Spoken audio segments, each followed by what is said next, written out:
오늘 요한복음 20장 24절에서 29절 말씀 가지고 부활의 후열, 한 사람을 위한 주님의 마음이라는 제목의 주님의 말씀 함께 나누도록 하겠습니다. 우리는 벌써 부활주일 이후 두 번째 주일을 맞이하고 있습니다. 주님의 부활, 그 이후에 주님께서는 많은 사람들을 만나 주셨어요. 그리고 부활하신 주님의 모습을 계속 보여주셨죠. 부활 이후에 주님의 행적을 요약하자면 저는 이렇게 말하고 싶어요. 찾아오시는 하나님, 보여주시는 하나님. 주님께서는 우리의 삶에 친히 찾아오셔서 역사하십니다. 왜냐하면 진리이신 주님께서는 이 세상의 깨달음과는 다른 무언가를 가지고 계시는데 그것은 바로 성경에서 얘기하는 인격입니다. 인간이 진리라고 생각하는 모든 깨달음들은 우리가 찾아가는 것이지만 우리를 찾아오시고 보여주시는 인격을 가진 진리를 우리는 그리스도의 말씀이라고 말합니다. 그래서 우리는 우리를 찾아오시고 우리가 믿지 못하는 것들을 믿게 하시는 그리스도의 증거로 주님을 믿고 변화를 받은 사람들입니다. 바울 역시 자신에게 찾아오시고 자신에게 보여주신 그 주님에 대해 고린도 교회 교인들에게 편지를 쓰며 이와 같이 간증을 했죠. 우리 5절에서 8절까지 같이 한번 읽어볼까요? 게바에게 보이시고 후에 12 제자에게와 그 후에 500여 형제에게 일시에 보이셨나니 그 중에 지금까지 대다수는 살아있고 어떤 사람은 잠들었으며 그 후에 야고보에게 보이셨으며 그 후에 모든 사도에게와 맨 나중에 만삭되지 못하여 난 자 같은 내게도 보이셨느니라. 아멘. 바울은 아마 이 말씀을 쓰고 주님께서 주신 이 마음을 나눌 때 아마 정말 뜨거운 눈물을 흘리면서 이 말씀을 썼을 거예요.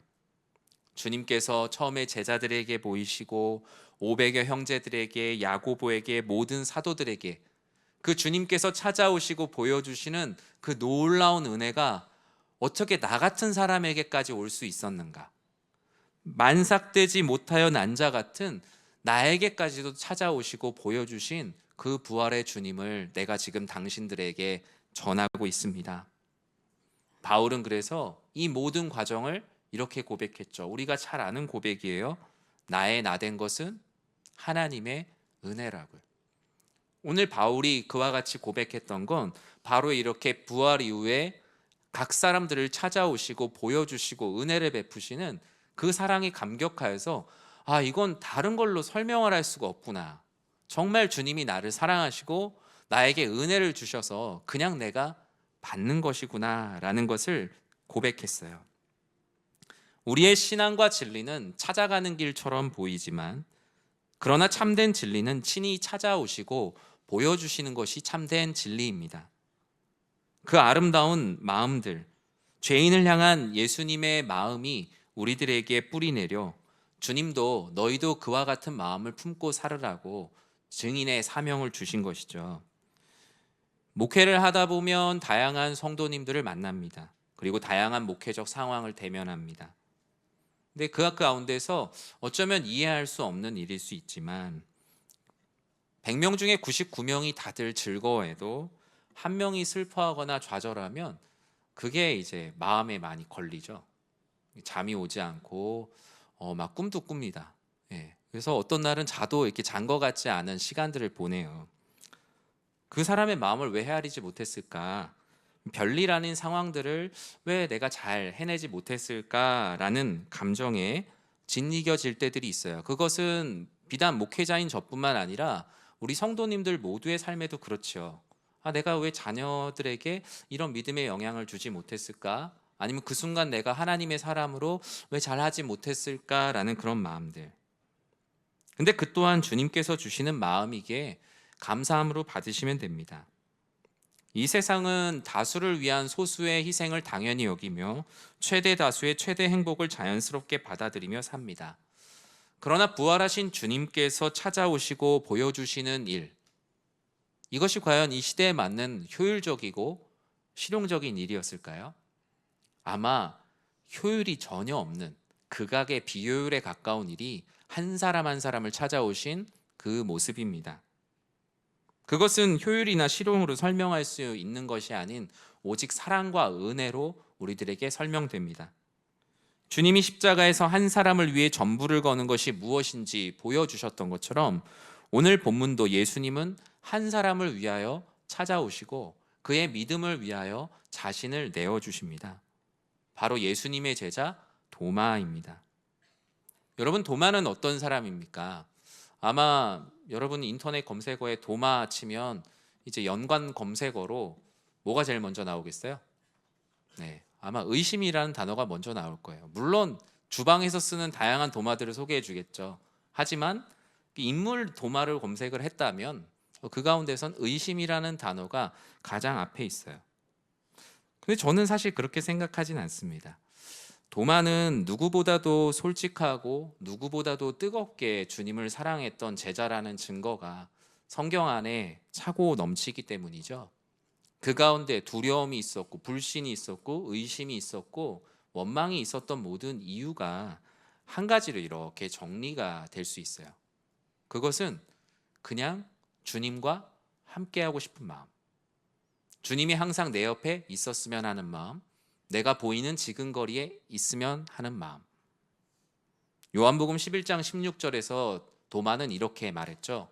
디두모라 하는 도마가 다른 제자들에게 말하되 우리도 주와 함께 죽으러 가자 하니라. 도마는 이렇게 외쳐요. 우리도 주와 함께 죽으러 가자. 여러분, 이거 언제 도마가 이렇게 얘기했습니까? 예수님께서 죽은 나사로에게 간다고 하실 때 도마가 이렇게 이야기했어요.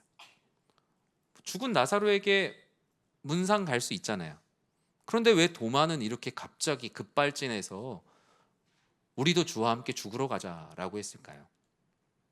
왜냐하면 나사로가 있던 그 베다니 지역에 예수님을 죽이려고 모의하는 사람들이 이미 많이 진을 치고 있었기 때문이에요. 도마의 입장에선 그런 것이죠. 주님, 안타깝지만 나사로는 죽은 사람입니다. 그러면 예수님도 산 사람이고 우리도 산 사람인데 산 사람은 살아야 될 것 아닙니까? 도마는 예수님이 이 길 위에서 어떤 놀라운 역사를 일으킬지를 스스로 단정했어요. 가면 죽는다라는 예수님의 길을 죽음의 길로 단정하고 있으니 주님을 가까이 할 수도 없고 두려운 마음에 아유, 어차피 이렇게 된 거 우리 다 주님과 함께 죽으러 갑시다. 자기 생각 안에서 예수님의 길을 규정한 것이죠.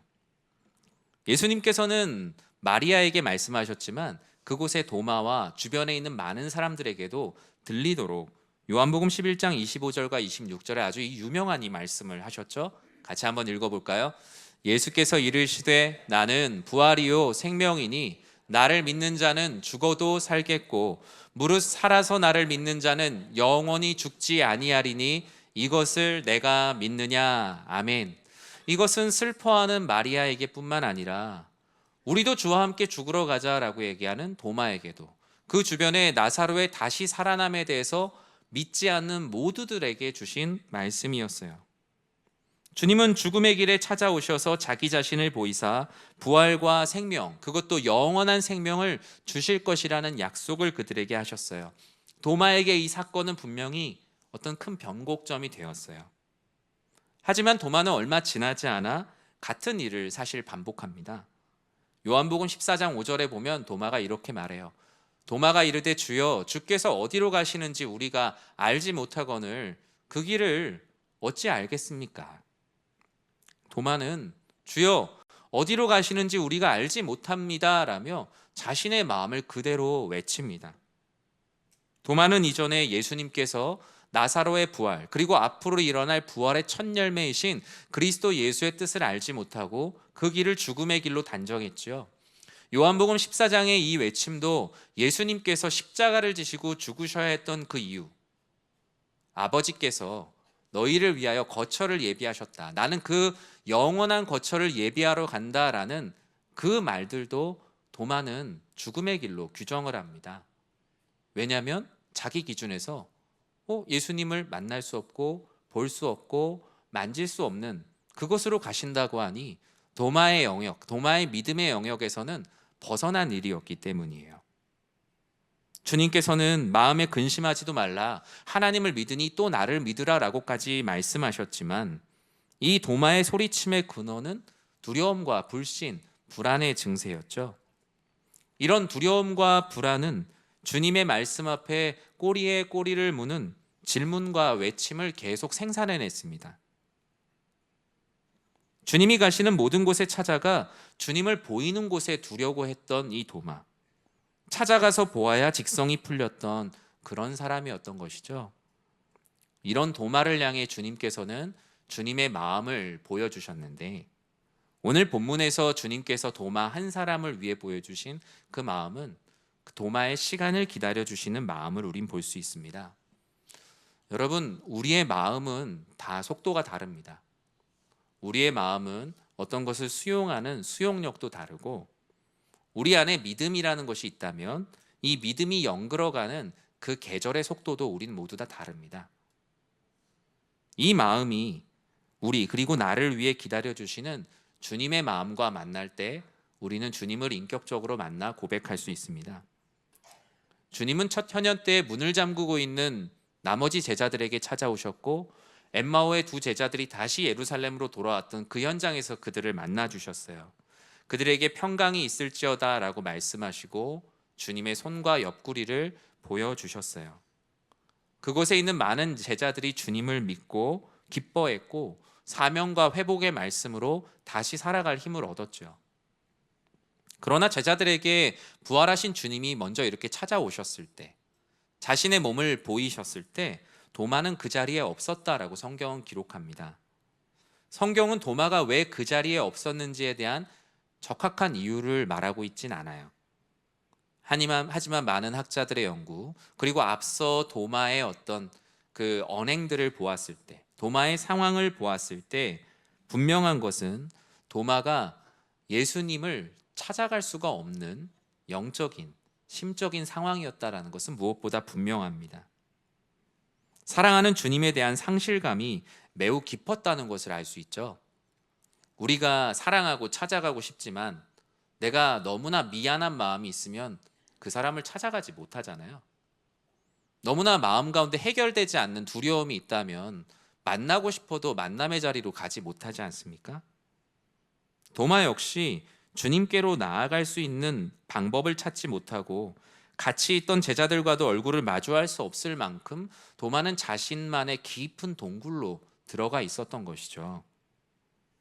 이런 도마의 슬픔은 아주 소외된 슬픔, 고립된 슬픔입니다. 우리는 공동체와 함께 느끼는 슬픔도 있지만 때로는 모두가 다 기쁘고 즐거운데 그 가운데서 소외되고 고립되어 슬퍼하는 사람들을 만납니다. 주님께서는 도마가 다시 주님을 만나게 되는 이 침묵의 8일, 왜 이 시간 소외와 고립감을 이 도마에게 주었을까요? 도마의 마음은 자신의 모습 속에서 아마 차가워지다 못해 찢어지는 마음이었을 겁니다. 의심과 불안이 당연히 생길 수밖에 없고, 염려, 분노, 자책, 공허함, 주님이 나와 함께 하시지 않는다는 상실감이 그 어떤 제자들보다 컸어요. 주님은 도마가 자신만의 동굴에 갇혀 있는 시간을 충분히 기다려 주십니다. 주님은 도마를 8일간 주님이 없이 방치한 것이 아니라 주님은 도마의 지근거리에서 그를 바라보시고 그가 하는 의심과 불안과 걱정과 염려 모든 것을 지켜보고 계십니다.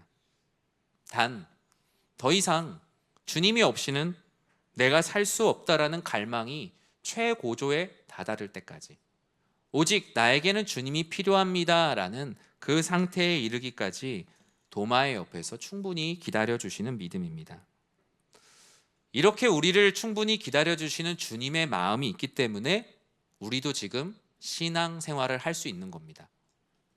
이 세상의 효율과 실용의 논리대로 하나님 나라와 구원의 역사가 이루어진다면 여러분 자신을 구원하는 게 하나님 나라의 효율적인 일이었을까요? 저는 저를 생각했을 때 아주 비효율적이었던 일이라고 생각합니다. 하나님을 향해 엄청난 열심을 냈던 것도 아니고, 하나님을 항상 진실하게 믿었던 것도 아니고, 하나님 앞에 죄를 지을 때도 많았고, 하나님께서 말씀하신 하나님 사랑과 이웃 사랑의 삶을 살지 못함에도 불구하고 왜 하나님은 천국의 사냥개처럼 끝까지 쫓아오셔서 우리에게 자신을 보여주실까? 극악의 비효율을 감당하셨기에 우리가 지금 예수를 그리스도로 믿을 수 있는 겁니다. 그냥 나 같은 한 사람 버리고 가는 것이 더 편할 수 있는 이 세상의 이 법칙 속에서 주님은 부활 이후 이 도마의 차가운 마음을 부활의 뜨거운 후열로 가득 채우십니다.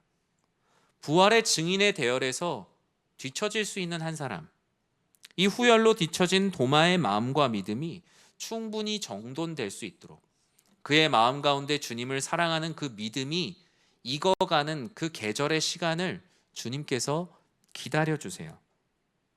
주님은 지금 부활하신 주님에 대한 수만 명의 환호보다 닫힌 문 안에서, 오히려 그 문 안에도 있을 수 없었던 한 사람 한 사람을 찾아가셨던 것이 부활하신 주님의 사역이었습니다. 사랑하는 성도 여러분, 우리는 도마가 보낸 응답 없는 8일과 같은 시간을 겪을 수도 있습니다. 하지만 그 모든 시간은 주님이 나를 잊고 계시는 것이 아니라 나의 모든 감정과 상황 가운데 늘 함께 하시는 주님이라는 것 잊지 않는 모두가 되시길 진심으로 축복합니다. 주님께서는 도마를 향한 자신의 마음을 표현해 주셨는데 그것은 도마의 마음의 높이에 맞춰주시는 마음입니다. 주님은 도마가 믿음을 가질 수 있도록 불신에서 믿음으로 가는 마음의 속도, 삶의 시간, 믿음이 영글어가는 모든 계절의 시간을 기다려 주셨어요. 그리고 도마의 마음의 높이와 넓이에 주님의 마음의 높이를 맞춰 주셨어요. 우리가 어찌 주님의 마음을 똑같이 닮을 수 있고 찾아갈 수 있겠습니까? 주님의 마음의 높이는 하늘보다 높으실 것이며 마음의 넓이는 바다보다 넓으실 텐데 어찌 우리가 주님의 마음을 내 마음에 다 담아놓고 이렇구나라고 이해할 수 있겠습니까? 우리는 인생 가운데 영원히 그 주님의 마음의 높이와 너비를 알 수가 없을 겁니다.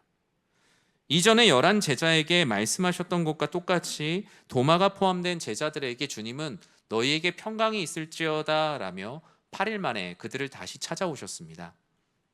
그리고 27절에 한 사람을 지칭하여 이렇게 말씀하시죠. 같이 읽어볼까요? 도마에게 이르시되 내 손가락을 이리 내밀어 내 손을 보고 내 손을 내밀어 내 옆구리에 넣어보라. 그리하여 믿음 없는 자가 되지 말고 믿는 자가 되라. 아멘. 도마 한 사람을 위한 예수님의 일종의 원포인트 레슨이 시작되는 거죠. 오늘 이 일이 있기 전 도마의 마음이 어땠습니까? 앞서 말씀해 보면 다른 제자들이 도마에게 찾아와서 우리가 주님을 봤다라고 말하면 도마가 그래라고 해서 기뻐할 텐데 도마가 동굴과 같은 자신의 그 마음의 심연 가운데 있었던 시간들은 도마의 말투를 통해서 드러나죠. 내가 그의 손에 못자국을 보며 내 손가락을 그 못자국에 넣으며 내 손을 옆구리에 넣어보지 않고는 믿지 않겠다고요. 도마는 그만큼 두려움과 죽음에 매여 있던 사람입니다. 나사로의 부활을 보이시기 위해 가실 때도 주와 함께 죽으러 가자라고 그 부활의 길을 죽음으로 단정했던 사람입니다. 주님께서 십자가의 길을 가서 온 인류를 구원하시겠다고 말씀하실 때도 십자가 그것 저주와 죽음의 자리 아닌가라며 스스로 단정했던 도마의 삶이었어요. 그런 도마의 마음, 주님은 그 마음 높이에서 그 도마의 마음을 풀어주고 그의 인생을 해석해 주기로 작정하셨어요. 부활하신 주님의 몸은 시공간을 초월하는 영광스러운 몸이 되었습니다. 그러나 주님은 도마의 불완전함을 위해 자신의 완전함을 내어주시죠. 그 고통의 흔적인 십자가의 상은 그 손과 발 옆구리의 못자국을 만져보라며 이 도마를 초대하고 있어요. 창조주요 구원자이신 하나님께서 한낱 피조물인 인간의 손끝을 대어보라는 그 신적 허용, 의심과 불안의 마음 높이에 주님께서는 자신을 낮추시고 맞추세요. 이런 주님이 바로 여러분이 믿고 사랑하는 주님임을 꼭 기억하시기 바랍니다. 시각과 촉각이라는 어쩌면 창조주 하나님께서 보실 때 너무나 낮은 수준의 증거를 요구하는 도마의 마음에 주님께서는 그 마음 높이를 맞춰서 말씀해 주세요. 우리에게도 그런 낮은 수준의 증거를 요구할 때가 얼마나 많습니까? 주님, 이 일만 해결해 주시면 제가 주님을 믿겠습니다. 주님, 이번 한 번만 도와주시면 제가 열심히 주님을 따르겠습니다. 창조주 하나님께서 보실 때 얼마나 낮은 수준의 증거와 증명을 요구할 때가 많습니까? 그런데 주님께서 어떻게 하셨습니까? 그 낮은 마음의 높이, 시각과 촉각을 요구하는 도마의 마음 높이에 맞추셔서 그 상처의 감각을 그대로 허용하십니다. 감각을 요구하는 마음의 높이에 맞춰 감각을 내어주시며, 이성을 요구하는 마음 높이에 맞춰 이성을 보여주시며 믿음으로 만나주시는 것이 바로 우리가 사랑하는 주님입니다. 사랑하는 성도 여러분, 주님의 낮아지심, 그리스도의 비하는 주님께서 십자가에서 죽으시고 음부의 권세로 내려간 것으로 끝나지 않습니다. 주님이 우리의 기도를 들어주시고 우리와 함께 하시는 지금 이 모든 순간도 주님은 끊임없이 낮은 곳으로 가고 계세요. 주님께서 어찌 우리를 향한 그 마음을 감추실 수 있을까요? 우리가 어찌 주님의 마음의 높이와 깊이에 마음을 맞출 수 있겠습니까? 우리가 주님을 찾아갈 수 있으면 어떻게 찾아갈 수 있으며, 우리가 주님을 본다 하면 우리가 주님의 전체를 볼 수가 있을까요? 십자가의 상흔을 만져보라는 것은 내가 너의 마음 높이에 나의 마음을 맞추겠다라는 주님의 사랑의 선언입니다. 이 사랑의 선언 앞에 도마가 어떻게 했다라고 성경은 기록합니까? 우리 28절 말씀 같이 읽어볼까요? 도마가 대답하여 이르되 나의 주님이시오 나의 하나님이시니이다. 아멘. 도마에게 보여주신 주님의 마지막 마음은 나는 너에게 복을 주길 원한다. 복된 사람이 되길 원한다라는 주님의 축복의 마음입니다. 도마 자신, 뒤처진 한 사람을 위해 충분히 기다려주시는 주님의 마음, 나의 마음 높이에 그 마음을 맞춰주시는 주님의 마음을 경험하는 순간, 도마는 자신이 제시했던 그 낮은 수준의 시각과 촉각의 만족을 이제 더 이상 필요로 하지 않습니다. 왜냐하면 자기 자신을 향한 찾아오신, 그리고 자신을 보여주신 주님의 마음을 인격적으로 깊이 만났기 때문이에요.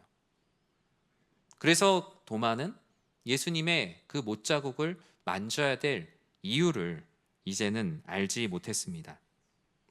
이전의 도마의 인생은 내가 주님을 찾아가야 하고 주님이 내 눈앞에 보여야 하고 그분이 나의 삶에 육신으로 함께 해야만 내가 그분을 믿을 수 있는 그런 사람이었죠. 하지만 그의 인생의 여정 가운데 특히 이 십자가와 부활의 주님을 경험하는 순간 내가 주님을 봐야 했던, 만져야 했던, 보아야 했던 증거와 증명의 시간들이 지나가고 있습니다. 과거 설익었던 시간들, 아직 연결지 못했던 그 믿음이 이제 익어가는 계절로 가고 있는 것이죠. 앞선 제자들은 내가 주님을 보았다라는 현상적 설명을 막 해요. 그런데 도마는 단순한 현상적인 설명이 아니라 더 담대한 고백을 하죠. 나의 주님, 나의 하나님, 나의 주인, 나의 하나님. 도마는 과거 베드로가 주는 그리스도시요 살아계신 하나님의 아들이십니다라는 그 고백의 시간이 지금 도마의 시간 가운데 옮겨지고 있죠. 베드로가 사람들이 나를 누구로냐 하느라는 주님의 질문에 주는 그리스도이시요 살아계신 하나님의 아들이십니다라고 고백을 했어요. 그때 주님께서 말씀하셨어요. 그것을 알게 한 것은 너의 혈육이나 지식이 아니라 너를 사랑하는 하늘 아버지라고. 그리고 앞으로 너는 복된 주의 제자로 살게 될 거라고 주님께서 그 복을 주셨어요. 오늘 도마 역시 베드로와 동일한 그 시간과 공간 속에 서 있습니다. 도마는 베드로와 같이 예수님 안에서 성부 하나님을 봅니다. 주님은 주님과 마음이 통한 도마, 그리고 미래의 도마와 같은 모든 이들에게 복 주시는 이 마음을 29절의 말씀을 통해서 오늘 이 시대를 살아가고 있는 우리들에게도 주십니다. 같이 읽겠습니다. 예수께서 이르시되 너는 나를 본고로 믿느냐? 보지 못하고 믿는 자들은 복되도다 하시니라. 아멘. 오늘 이 말씀은 오늘 우리들을 향합니다. 주님은 도마를 비롯한 그곳에 있는 모든 이들 그리고 우리들에게 말씀하십니다. 너희는 그동안 보아야 했고 만져야 했고 나와 함께 있을 때 나를 믿는 존재들이었다. 그러나 믿음이란 그런 것이 아니다. 사람 사이의 신용, 의리, 신뢰와 같은 것이 아니며 확인하지 않아도 가서 보지 않아도 그냥 사람의 마음을 느끼는 그런 공감과는 수준이 다른 것이란다. 너희는 나를 본고로 믿느냐? 보지 못하고 믿는 자들은 복될 것이다. 주님께서 도마에게 하신 말씀은 도마 이후 예수님의 부활 승천 이후의 시대를 살아가는 우리 모두에게 주시는 말씀입니다. 여러분, 여기서 주님의 못 박힌 손과 발, 옆구리를 만져본 사람이 있습니까? 아무도 없죠. 본 적은 있습니까? 찾아가 보신 적이 있습니까? 그런데 여러분 어떻게 믿으십니까? 여러분이 복된 사람입니다. 주님께서 하나님 말씀으로 찾아오시고 우리의 마음 중심에 찾아오시고 우리의 인격, 이성, 우리의 삶, 우리의 모든 순간에 찾아오셔서 자신을 보여주셨기에 우리는 주님을 보지 않고 믿는 사람들이 되었어요. 우리는 너무나 복된 사람이고 주님께서 말씀하신 이 29절의 말씀의 성취 가운데 우리는 살아가고 있음을 믿으시기 바랍니다. 말씀을 맺습니다.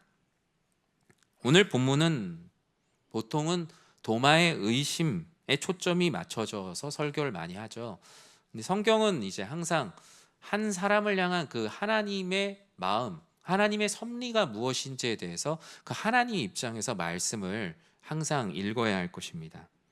오늘 말씀을 부활의 주님, 그 주님의 움직임 안에서 본다면 그 사람이 의심을 하든 원망을 하든 뭘 하든 한 사람을 사랑하셔서 찾아오시고 보여주시는 그 부활하신 주님의 사랑, 그 사랑이 오늘 본문의 핵심입니다. 나의 주 나의 하나님은 그 사랑에 대한 피조물의 반응이요 고백일 뿐입니다. 우리의 신앙생활, 앞으로의 여정에 얼마나 많은 의심의 구름과 안개가 있겠습니까? 맑은 날도 있고 흐린 날도 있고 비 오는 날도 있고 얼마나 우리의 이 계절과 날씨가 변화무쌍하겠습니까? 얼마나 많은 실패와 자괴감, 침묵, 고독, 고립된 자아를 만나겠습니까? 그때마다 우리의 최선은 우리를 위해 십자가에서 죽으시고 부활하신 그 부활의 주님, 주 예수의 이름을 부르며 기도하는 것입니다. 믿어지면 믿어지는 대로 기도하시고 믿어지지 않으면 믿어지지 않는 대로 기도하십시오. 원망이 있으면 원망하는 대로 기도하시고 속상하면 속상한 대로 기도하십시오. 우리에게 이런 감정들은 구분되어 있는 감정이지만 주님께서는 우리의 마음의 원류를 아십니다. 내가 주님을 더 잘 믿고 싶다는 것, 더 하나님의 뜻대로 순종하며 살아가고 싶다는 것, 더 주님의 제자로 열심을 내어 최선을 다하고 싶다는 그 마음의 원류를 아시기에 주님께서는 우리의 구분된 감정을 모두 수용하시며 그 가운데 내가 너를 사랑한다, 내가 너와 함께하리라고 말씀하십니다. 우리의 마음에 충분한 시간을 주시고 그 높이를 맞춰주시고 복을 주시는 분이 바로 우리가 사랑하는 그리스도 예수입니다. 그런 의미에서 여러분은 대량으로 생산된 공산품이 아닙니다.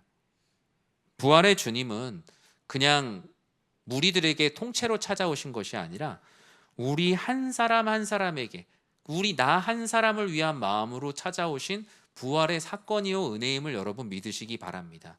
우리 공동체에게 통째로 주시는 부활의 은혜가 있지만 우리 한 사람 한 사람에게 부활의 은혜로 찾아오셔서 만들어진 우리는 걸작품이에요. 일종의 맞춤 부활절, 커스터마이징 된 부활절, 그런 부활이 우리들 안에 있을 때 우린 진정한 부활의 은혜와 사랑을 경험할 수 있습니다. 주님과 함께 부활의 증인으로 이 세상의 무대에서 담대하게 살아가며 승리하는 우리 모든 성도님들 되시길 주님의 이름으로 간절히 축원합니다.